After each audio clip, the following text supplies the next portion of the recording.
Welcome বন্ধুরা, আমি অসাধারণ স্বাদে ঘুগনি বানাচ্ছি। এই জন্য আমি মিক্সার জারে কিছুটা আদা, একটা টমেটো আর 6-7টা কাঁচা লঙ্কা নিয়েছি। আর এখানে আমি 450 গ্রাম মটর সারা রাত ভিজিয়ে রেখেছিলাম। ভিজিয়ে রাখার পর 7-8 ঘন্টা ভিজানোর পর মটরটা আমি প্রেসার কুকারে সেদ্ধ করে নিয়েছি, অল্প লবণ দিয়ে সেদ্ধ করে নিয়েছি। কড়াইয়ে এখানে আমি সাদা তেল, রিফাইন্ড অয়েল গরম করছি। এখানে গরম হওয়ার পর আমি তেজপাতা, শুকনো লঙ্কা আর গোটা জিরে ফোড়নে দিলাম। আপনারা স্কিপ না করে দেখতে থাকুন আমি কিভাবে বানাচ্ছি। দিয়ে ওর মধ্যে পেঁয়াজ দিয়ে দিলাম, 2 বড় সাইজের পেঁয়াজ দিয়ে দিয়েছি। দিয়ে আমি লাল লাল করে পেঁয়াজগুলো ভাজছি। ভাজা মশলা দিয়ে এটা তৈরি হবে। আর 2 আলু আমি ডুমো ডুমো করে কেটে নিয়েছিলাম, সেই আলু 2 দিয়ে দিলাম।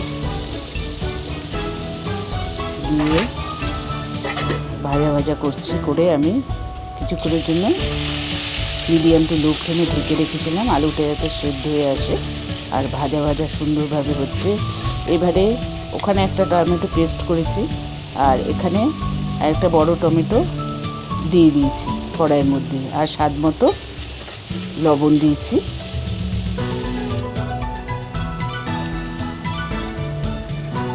আর বাটা মশলা, যে মশলাটা আমি পেস্ট করে রেখেছিলাম, আদা, টমেটো, কাঁচা লঙ্কা আর ওতে এলাচ, লং, দারচিনি একটু দিয়েছিলাম, গরম মশলা দিয়ে ওটা পেস্ট করে রেখেছিলাম, ওটা আমি এবার দিয়ে দিলাম।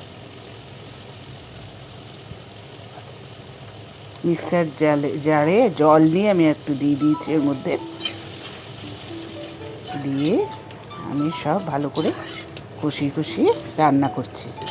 আপনারা এইভাবে অবশ্যই ঘরে তৈরি করে দেখবেন, দুর্দান্ত স্বাদের এটা ঘুগনি, খুব সুন্দর খেতে হয়। ভাজা মশলা দিয়ে তৈরি করব। এবার এর মধ্যে আমি ভাজছি কষিয়ে কষিয়ে। এইটা ভাজা মশলা দিলাম আমি, রোস্টেড ভাজা মশলা, কাশ্মীরি লঙ্কা গুঁড়ো, হলুদ, আর এখানে নারকেল কুচি করে রেখেছিলাম ওটাও দিয়ে দিয়েছি। দিয়ে আমি দেখুন কত সুন্দর রঙটা হয়েছে, নেড়ে চেড়ে আমি তৈরি করছি। এবার আমি এর মধ্যে মটর দিয়ে দিলাম। বন্ধুরা আপনারা দেখতে থাকুন, একদম প্রথম থেকে শেষ পর্যন্ত দেখুন। এবার এর মধ্যে আমি গরম মশলা দিলাম, আবার আরেকটু কিছুটা ভাজা মশলা দিলাম, তাতে টেস্টটা আরও সুন্দর হয়।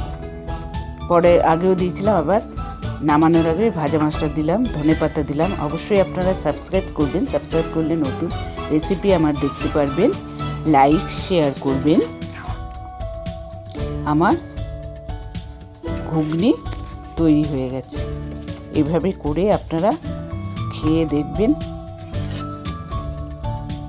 এতে তুলে নিয়ে কাঁচা পেঁয়াজ, কাঁচা লঙ্কা কুচি দিয়ে খেয়ে দেখবেন, খুব টেস্টি লাগে।